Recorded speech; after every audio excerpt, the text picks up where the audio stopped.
with me with Manila Bay. Sometimes. The flood. I remember that. Yeah. Sometimes they into Manila. I saw that. River. I remember seeing that flood. It was worse than Ondoy. 1972. 30 days it rained. 1972. 90 inches Manila in Bay, Manila. Lingayen, Gulf Met in Central Luzon in Pampanga. Yeah. Well, the other one, of course, is Mindanao. Yeah. The Rio Grande area is a rich area, and there is a lot of potential down there. And if they could resolve the issues in that area, that would be really important for growth. So the next is creative. BPO. Ah, BPO. Yeah. No, we're doing it alphabetically, Beth. It's BPO for Beth. It's true that BPO eventually will match the income from OFW. It could. Yeah, that's right now, the industry projection. $7 billion. That's about 7 or 8 this year, but it's growing at 25%. The income from OFW. Yes, it can. How huge the potential. Yes, because it's growing faster than OFWs, and of course, the salaries are good. I mean, there are lots of college graduates coming out, 20 or 30,000. But that's good for 6 months. After that, you get burned out. Well, from drinking beer at 6 o'clock in the morning. What's the difference between 6 p.m. and 6 a.m.? Yeah. It's after work. Maybe you shouldn't. I mean, I'm at an age I don't drink beer anymore. It makes me So BPO right now is $7 billion annual income. How much employment? 1 million, half a million? No, it's not a million yet. It's pushing up around 600,000 this year. Yeah. But what surprises me is because of college graduates, only 5 or 7% get who are applying for jobs actually get the jobs the first time. There's a second cohort that gets some remedial training and for a month or two, and then they do get jobs. But and really, the educational system needs to work on these skills and on English and thinking, the ability to relate to this industry, and the BPAP, and the call center associations, the Philippines, are making a lot of efforts to work with the universities to get better testing and the like. But if we could get English back in the way that it used to be in the country in I can't say our parents' generation, because my 1960s and before your parents' generation, before Cory Aquino changed that. Well, she downgraded English, and then President Macbagaw, you recall, 2001. 2001 is Gloria Macapagal-Arroyo. Yeah, no, but it took her a year or so because she was going around to a lot of ribbon cuttings for call centers. She brought it back. Are we still better than India, real quick? Oh, better than India. We have exceeded India in voice. No, in the call centers, right? Yeah. Where you take calls or you call out. We now have slightly more than India. You're not number one. But one. India's moved into software, into the areas that pay more, and they're much bigger than we are there. Okay, we're going to continue this discussion. We'll be right back. You're watching BizNews. We're speaking with John Forbes. We'll be right back.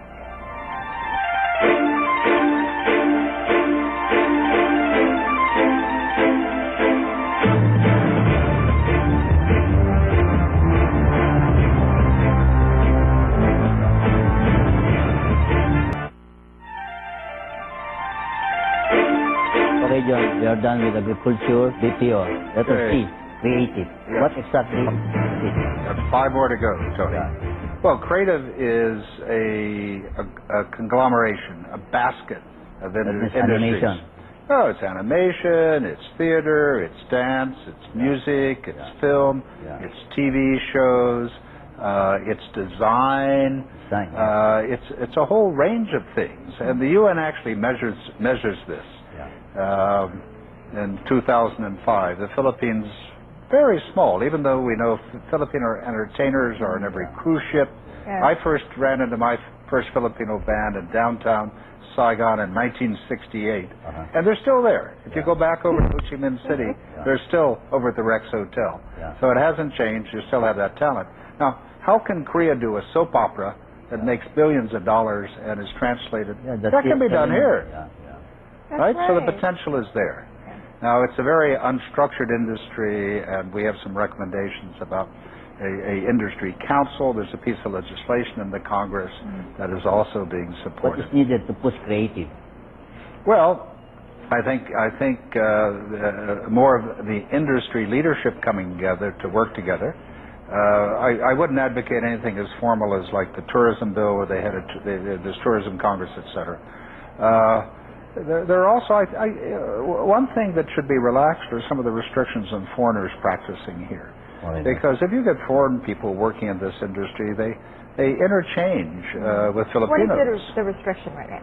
Well, if there are restrictions on professions, which John, that's the same restriction the United States applies.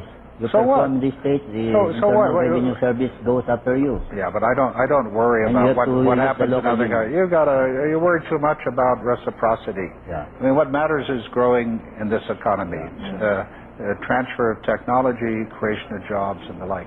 I mean, the laws, in fact, have been largely filled with reciprocity. There are only about 5 left. Anyway, that have Filipinos are natural singers. They sing even if they are crying.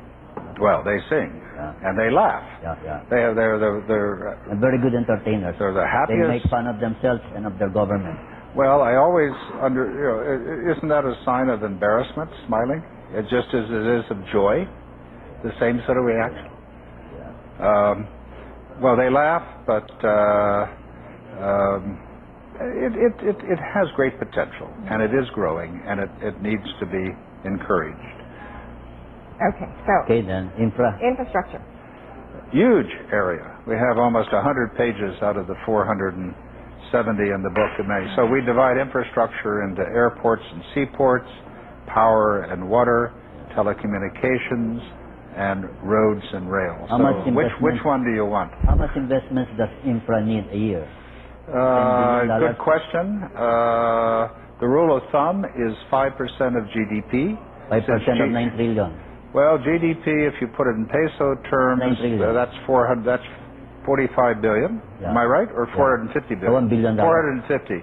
But if it's $200 billion, then it should be pushing up towards 10%. So 10 billion. No, 5%, 10 billion. $10 billion US dollars Yeah. per year. Per year, yeah. And there's catch up. And how Because much we've been actual doing 2 or investment 3. going into? Yeah. How much Well, is it now? you have to,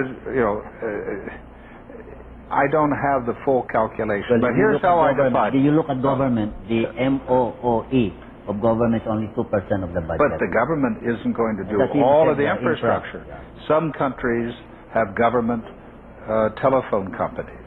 We don't here. It's been privatized. But, I mean, you saw Globe the other day announce an intention to spend almost 1 trillion pesos in capital expenditures. That's money going into infrastructure. Same thing in power. We privatize power. So now the new power plants are going to be merchant plants. We have a member in our chamber who's building a 600 megawatt coal-fired power plant over at Mariveles, which will come online next year. And that's spending on infrastructure. So we have to count $1 million. Well, it goes up and down, you know, and it depends on the technology. But it got a lot cheaper after the financial crisis. So it went up to $2 million. Per megawatt. In 2007. Now it's down About a little $800,000. over $1 million. But it depends on the technology. Yeah. If you do it in wind, it's $2 million. But If you it's have in to coal, play it's more like $1 million. You need to do a lot of catching up. We have a lot of catching up. I think we're probably just ahead of the game on power, right? I'm really looking forward to open access. But not in Mindanao. We need about 4,000 megawatts in Mindanao. Well, Mindanao, the people are accustomed to hydropower, cheap, so they tend to be resisting some of the. They need more of a blend because of El Nino, La Nina cycle. Visayas, I think, is moving ahead now, and what's of course the largest demand is in Luzon. So I think we'll be just ahead of it. I'd like to see us get to open access, so the price will start to come down. Is quite sufficient. There's a meeting of supply and demand. Oh yeah, but not in the next 3 years. But it's merchant plant, so the But I market think, has John, to the problem justify is the that our demand. people, our entrepreneurs, are not oriented to infra investment. They're oriented to 3 things. I'll tell you, in the first 10 years of the 21st century, there were only 3 products that produced billionaires. 1, chicken. Yeah. So you have Andrew Tan, Yeah. you have Tony Tan Cakchong, you have Ed Garcia. Chicken. Number 2, property. You have Manny Villar, you have the Ayalas, see? And Andrew Tan. Third, energy. You have Ramon Ang, you have Manny Pangilinan, you have the Aboites family, Who else? Well, I And think of course the IPP producers, the multinationals, who eventually sold out to the locals. not entirely. So our people are not oriented it's- to other kinds of investment. They're oriented to chicken, property, energy. That's why we don't develop. How about manufacturing? What can you do with chicken? You skin it, sell it as a chicharon bulaklak. Yeah. The remaining one, you just ihaw. So you have inasal.